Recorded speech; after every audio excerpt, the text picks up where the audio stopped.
नमस्कार मेरे प्यारे बच्चों, ये हमारा छठा वीडियो होगा जो आखिरी है वन पथ का। आपका वन पथ अध्याय ख़त्म हो जाएगा इस वीडियो के बाद। फिर नेक्स्ट वीडियो आएगा आप लोग का रसखान के सवैया। तो आपका स्वागत है ये छठे वीडियो में और आपका PNS मेमोरियल स्कूल चैनल में स्वागत है। अब हम इन 4 लाइनों को पढ़ेंगे, फिर उसका अर्थ जानेंगे, फिर हम संदर्भ, प्रसंग और व्याख्या करेंगे। ठीक।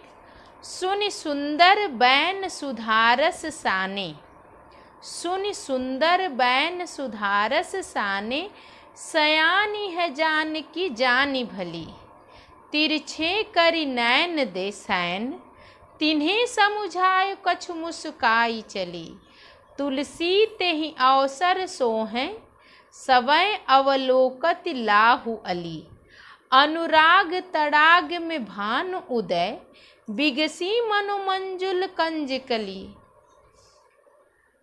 जब वन को गए हुए हैं सीता जी, राम जी और लक्ष्मण जी, तो रास्ते में जो उन सखियां हैं, कुछ गांव की बहुएं हैं जो मनुहार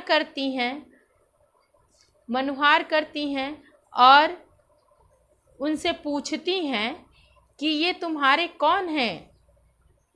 कहो सखी सांवरे से रावरे, मतलब ये तुम्हारे कौन हैं, सांवले से जो हैं वो तुम्हारे कौन लगते हैं।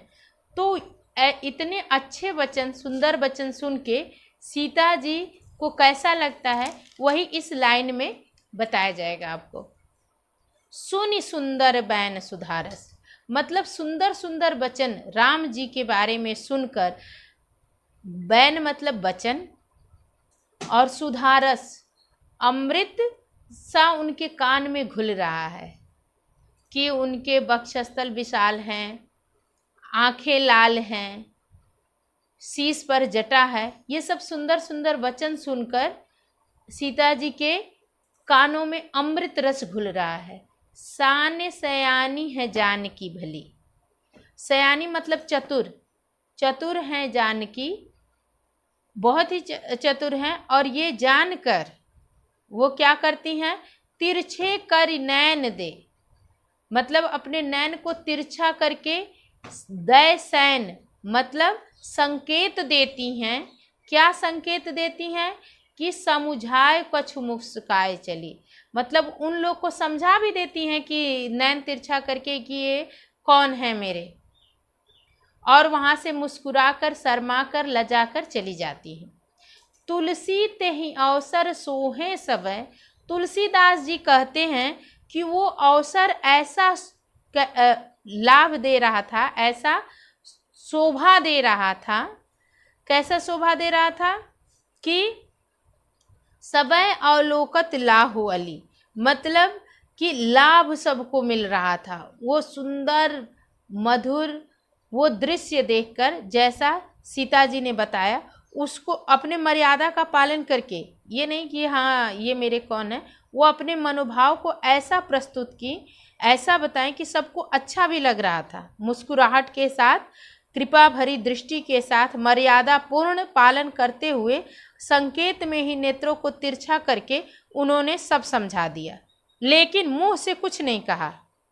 ठीक।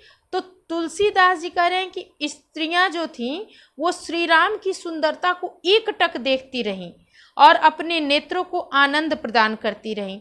उनके सौंदर्य को देखकर अपने जीवन को धन्य मानने लगी।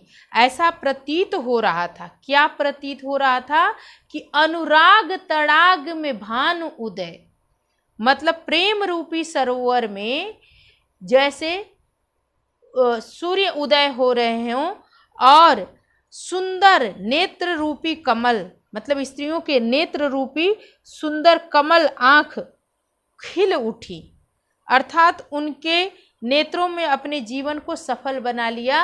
वो देखकर राम जी को और सीता जी की उस सुंदरता को।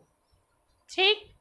तो अब हम लोग शब्दार्थ देख लेंगे। बैन वचन, सयानी चतुर, सैन संकेत, अवसर अवसर, लाहु लाभ, अली सखी, तड़ाग तालाब, विकसी विकसी विकसित हुई। ठीक, अब हम प्रसंग करेंगे। ठीक, संदर्भ करेंगे, फिर प्रसंग करेंगे, फिर व्याख्या।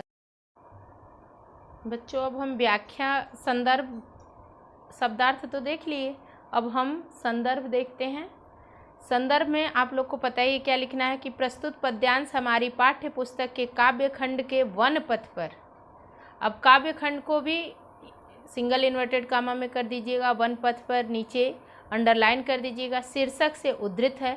यह कवि गोस्वामी तुलसीदास द्वारा रचित कवितावली के अयोध्या कांड से लिया गया है। संदर्भ हो गया।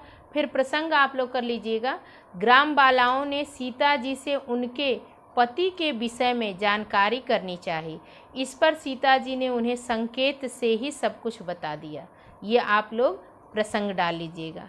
फिर अब हम व्याख्या करते हैं। व्याख्या बहुत ही ध्यान से सुनिएगा और नोट डाउन कर लीजिएगा अपनी फेयर कॉपी में, ताकि मेरे सुने हुए शब्द भी याद रहें और जो आप लोग लिखे रहेंगे एग्ज़ाम में एक बार रिवीजन कर लेंगे तो आपके बोर्ड में मार्क्स अच्छे आएंगे। गोस्वामी तुलसीदास जी कहते हैं, गोस्वामी जी कहते हैं कि गांव की स्त्रियों की यह अमृतमयी वाणी सुनकर जानकी समझ गईं कि ये स्त्रियां बहुत चतुर हैं। वे उनके मनोभावों को समझ गईं कि ये प्रभु श्री राम के साथ मेरा संबंध जानना चाहती हैं। तब सीता जी ने उनके प्रश्न का उत्तर अपनी मुस्कुराहट तथा संकेत भरी दृष्टि से ही दे दिया। उन्होंने अपनी मर्यादा का पूर्ण रूप से पालन किया। उन्होंने संकेत द्वारा ही समझा दिया कि यह मेरे पति हैं और अपने नेत्रों को तिरछा करके मुस्कुराते हुए आगे बढ़ गई, अर्थात कुछ कहने की आवश्यकता ही नहीं पड़ी।